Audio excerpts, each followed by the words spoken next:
Channel में आज हम सुनेंगे संतोषी माता की व्रत कथा, शुक्रवार की व्रत कथा। एक बुढ़िया थी, उसके 7 बेटे थे। 6 कमाने वाले थे जबकि एक निकम्मा था। बुढ़िया 6 बेटे की रसोई बनाती थी, भोजन कराती और उनसे जो भी कुछ जूठन बचती वो 7वें को खिला देती थी। एक दिन 7वां बेटा अपनी पत्नी से बोला, देखो मेरी माँ को मुझसे कितना प्रेम है। तो उसकी पत्नी बोली, क्यों नहीं, सबका जूठन जो तुम्हें खिलाती है। तो वह बोला, ऐसा नहीं हो सकता, मैं जब तक आंखों से देख ना लूं मैं बात नहीं मानूंगा। तो बहू ने हंस के बोला, देख लोगे तब मान जाओगे। कुछ दिन के बाद त्योहार आया। घर में 7 प्रकार के भोजन, चूरमे के लड्डू बने। वह ये देखने के लिए कि मेरी बीवी ने मुझसे सच बोला है, सिर को उसने चुन्नी से ढक लिया और बहाना करके पतला सा वस्त्र अपने सिर पे डाल के चुन्नी से डाल के वो रसोई घर में सो गया। वह कपड़े में से सब देख रहा था। 6 भाई भोजन करने आए। उसने देखा माँ ने उसके लिए सुंदर आसन बिछा के नाना प्रकार की रसोई परोसी और आग्रह करके उन्हें जमाया। वह देखता रहा। 6 भोजन करके जब उठ गए तब माँ ने उन सबकी जूठन से थालियों से लड्डुओं को टुकड़े उठा के लड्डू बनाया और जूठन साफ करके बुढ़िया माँ ने उसे पुकारा, बेटा 6 भाइयों ने भोजन कर लिया है, अब तू भी आ जा, उठ तू खा ले। जूठन साफ करके बुढ़िया ने जब उसको बुलाया तो वह बोला, माँ मुझे भोजन नहीं करना है, मैं परदेश जा रहा हूँ। तो माँ ने कहा, कल जाता है, आज चल जा। तो वह बोला, हाँ मैं आज ही जा रहा हूँ। यह कह के वह घर से निकल गया। 7वें बेटे का परदेश जाना बहुत ही ज़्यादा दुखदायी हुआ। चलते समय उसकी पत्नी को उसको याद आ गई। वह गौशाला में कंडे थाप रही थी। वहाँ जाके बोला, हम जावें परदेश आवेंगे कुछ काल, तुम रहियो संतोष से धर्म आपनो पाल। तो वह बोली, जाओ पिया आनंद से, हमारो सोच हटाए, राम भरोसे हम रहे, ईश्वर तुम्हें सहाय। 2 निशानी आपन देख, धरु में धीर, सुधीमती हमारी, बसरियो रखियो मन गंभीर। तो वह बोला, मेरे पास तो कुछ भी नहीं है, ये अंगूठी है, सो तू ये ले ले और अपनी कोई निशानी मुझे दे दे। तो वह बोली, मेरे पास तो कुछ भी नहीं है, ये गोबर भरा हाथ है बस मेरे पास। ये कह के उसकी पत्नी ने उसकी पीठ पे गोबर के हाथ की थाप मार दी और वह चल दिया। चलते चलते वह दूर देश पहुंच गया। वहाँ पे एक साहूकार की दुकान थी। वहाँ जाके कहने लगा, भाई मुझे नौकरी पे रख लो। साहूकार को जरूरत थी तो वह बोला, रह जा। लड़के ने पूछा, तनख्वाह क्या दोगे। साहूकार ने कहा, काम देख के ही दाम मिलेंगे। साहूकार की नौकरी मिल गई। वह सुबह 7 बजे उठ के 10 बजे तक नौकरी बजाने लग गया और कुछ दुकानों में दिनों तक वह दुकान का सारा लेन देन, हिसाब किताब, ग्राहकों को माल बेचना, सारा काम करना लग गया। साहूकार के 7-8 नौकर थे। वह सब चक्कर खाने लग गए कि यह तो बहुत होशियार बन गया है। सेठ ने भी जब काम देखा तो 3 महीने में ही उसको आधे मुनाफे का हिस्सेदार बना दिया और कुछ ही वर्षों में नामी सेठ बन गया और मालिक सारा कारोबार उस पे छोड़ के चला गया।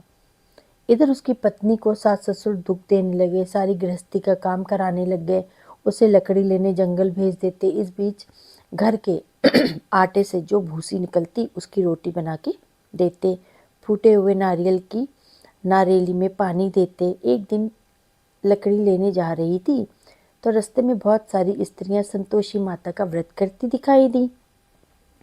वह वहाँ खड़ी होकर कथा सुनने लगी और पूछा कि बहनों, तुम लोग किस देवता का व्रत करती हो और इससे क्या फल प्राप्त होता है। यदि मुझे इस व्रत का विधान मुझे भी समझाओ तो मैं तुम लोग का एहसान मानूंगी।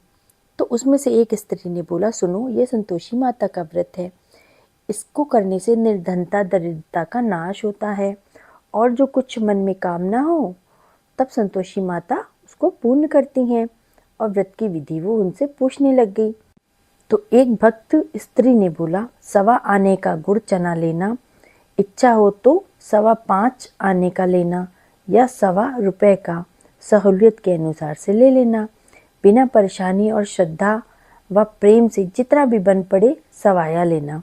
प्रत्येक शुक्रवार को निराहार रह के कथा सुनना, इसके बीच में क्रम टूटे नहीं, लगातार नियम का पालन करना। सुनने वाला कोई ना मिले तो घी का दीपक जला के उसके आगे या जल के पात्र के सामने रख के कथा को कह देना। जब कार्य सिद्ध ना हो नियम का पालन करना और कार्य सिद्ध होने पे व्रत का उद्यापन करना और इस प्रकार से तुम्हें फल मिल जाएगा। 3 मास में माता फल पूरा कर देती हैं। यदि किसी के ग्रह खोटे भी हों तो भी माता वर्ष भर में कार्य सिद्ध कर देती हैं। फल सिद्ध होने पर उद्यापन करना चाहिए, बीच में नहीं।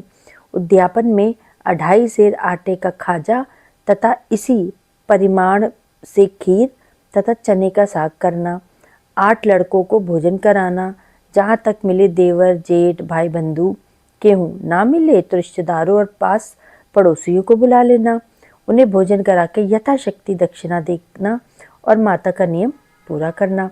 उस दिन घर में खटाई ना खाना। यह सुन के बुढ़िया के लड़के की बहू चल दी। उसने रास्ते में ही सोच लिया।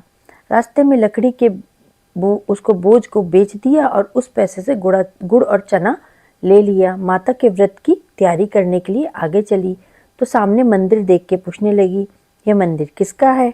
तो सब कहने लगे, संतोषी माता का मंदिर है। यह सुन के माता के मंदिर में जाके चरणों में लौटने लगी।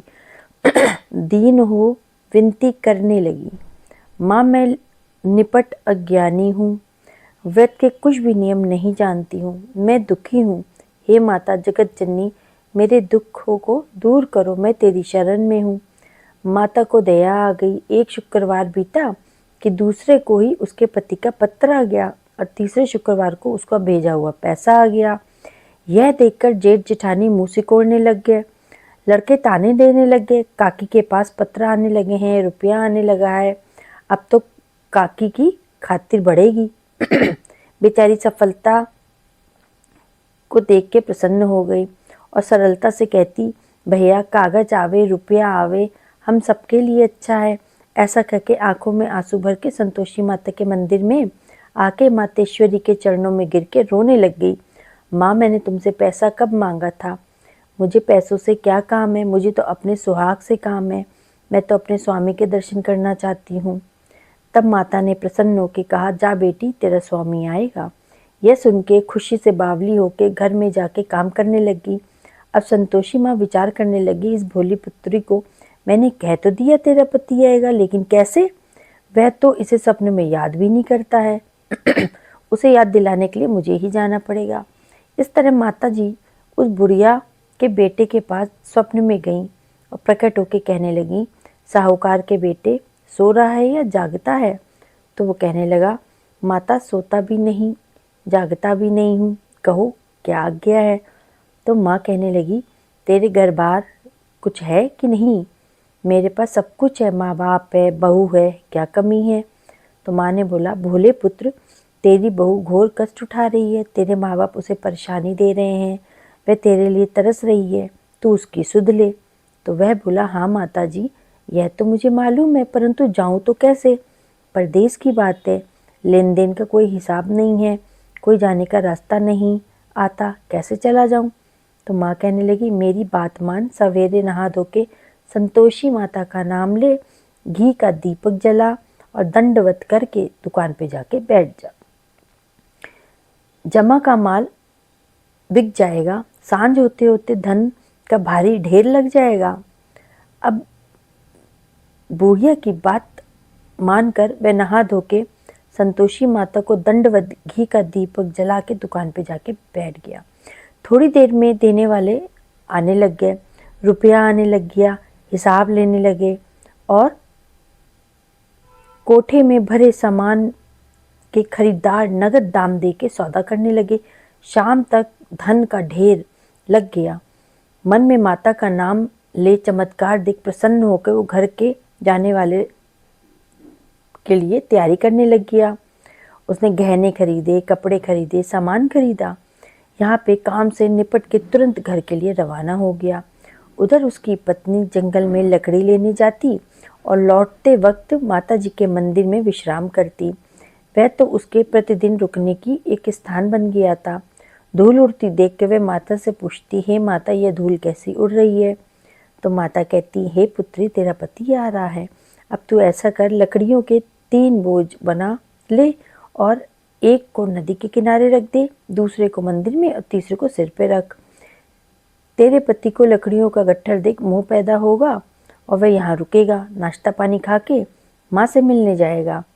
और अब तू लकड़ियों का बोझ उठा के जाना और चौक में गट्ठर लगा के जोर जोर से आवाज लगाना, लो सासू जी लकड़ियों का गट्ठर लो, भूसी की रोटी दो, नारियल के खेपड़े में पानी दो, आज मेहमान कौन आया है।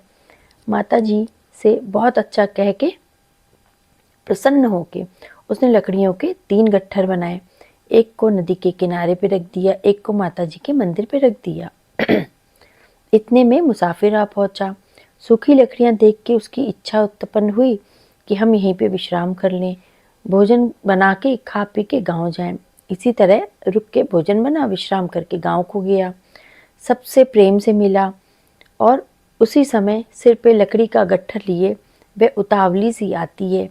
लकड़ियों का भारी बोझ आंगन में डाल के जोर से 3 आवाज देती है, लो सासू जी लकड़ियों का गट्ठर लो, भूसी की रोटी दो, आज मेहमान कौन आया है। यह सुन के उसकी सास बाहर आके अपने दिए हुए कष्टों को भुलाने हेतु कहती है, बहू ऐसा क्यों कहती हो, तेरा मालिक ही तो आया है, आ बैठ, मीठा भात खा, भोजन कर, कपड़े पहन, गहने पहन। उसकी आवाज़ सुन के उसका पति बाहर आता है, अंगूठी देख के व्याकुल हो जाता है और माँ से पूछता है, माँ ये कौन है। तो माँ बोलती, बेटा ये तेरी बहू है, जब से तू गया है तब से सारे गांव में भटकती फिरती है, घर का कामकाज कुछ करती नहीं है, चारों पहर आके खाना मांग लेती है। वह बोला, ठीक है माँ, मैं इसे भी देखा और तुम्हें भी देख लिया, अब दूसरे घर की चाबी दो, मैं उसी में रहूँगा। माँ बोली, ठीक है जैसी तेरी मर्जी। तब वह दूसरे मकान की 3री मंजिल का कमरा खोल के सारा सामान जमा के रहने लग गया। एक दिन में राजा के महल जैसा ठाट-बाट बन गया। अब क्या था, बहुत सुख भोगने लगी। इतने में शुक्रवार आया। शुक्रवार व्रत के उद्यापन में भूल हो गई। उसके पति ने उससे कहा, माँ संतोषी के व्रत का उद्यापन करना है। जब उसके पति ने सुना तो वो खुशी से बोला, वह उद्यापन की तैयारी करने लगा। जेठानी के लड़कों को उसने भोजन के लिए कहने गई। उन्होंने मंजूर किया, परंतु पीछे से जेठानी ने अपने बच्चों को सिखा दिया, देखो भोजन के समय खटाई मांगना, जिससे कि इसका उद्यापन पूरा ना हो पाए। लड़के जमीन जैसे ही वहाँ पे आए, खीर खाना पेट भर के खाया उन्होंने, परंतु बाद में खाते कहने लगे, हमें खटाई दो, खीर खाना हमको नहीं भाता है, इसको देख के अरुचि होती है। तो वो कहने लगी, भाई खटाई किसी को नहीं दी जाएगी, यह तो संतोषी माता का प्रसाद है। लड़के उठ खड़े हुए और बोले, पैसा लाओ। भोली बहू कुछ जानती नहीं थी, उसने उनको पैसे दे दिए। लड़के उसी समय हट करके इमली खटाई खरीद के खाने लग गए। यह देख के बहू पे माता जी ने कोप किया। राजा के दूत और उसके पति को पकड़ के ले गए। जेठ जेठानी मन माने वचन कहने लग गए, लूट लूट के धन इकट्ठा करके लाया है, अब सब मालूम पड़ जाएगा जब जेल की मार खाएगा। बहू से ये सब सहन नहीं हुआ। रोते हुई माता जी के मंदिर गई और कहने लगी, हे माता तुमने ये क्या किया, हंसाकर अब भक्तों को रुला रही हो। तो माता बोली, बेटी तूने उद्यापन करके मेरा व्रत भंग किया है। तो कहने लगी, माता मैंने कुछ अपराध किया है, तो मैंने तो भूल से लड़कों बच्चों को पैसे दिए थे, मुझे क्षमा करो, मैं फिर से तुम्हारा उद्यापन करूंगी। तो माता ने बोला, अब भूल मत करना, सब कुछ सही से करना। तो वह बोली, अब मैं भूल नहीं करूंगी माँ, अब बतलाओ वे कैसे आएंगे। तो माँ ने बोला, जा पुत्री, तेरा पति तुझे रास्ते में ही आता मिल जाएगा। वह निकली तो रास्ते में उसको उसका पति मिल गया। तो उसने पूछा, कहाँ गए थे। तो कहने लगा, इतना सारा धन जो कमाया था उसका टैक्स में राजा को देने गया था, वही भरने गया था। तो वो प्रसन्न होके बोली, अच्छा अच्छा, चलो कुछ दिन बाद शुक्रवार आ रहा है, भूला हुआ अब घर को चले, अब शुक्रवार आएगा तो हम उस दिन उद्यापन करेंगे। तो उसने बोला अपने पति से, मुझे फिर से माता का उद्यापन करना है। पति ने बोला कि जेठ के लड़कों को भोजन कहने जाओगी। जेठानी ने 1-2 बातें सुनाएगी।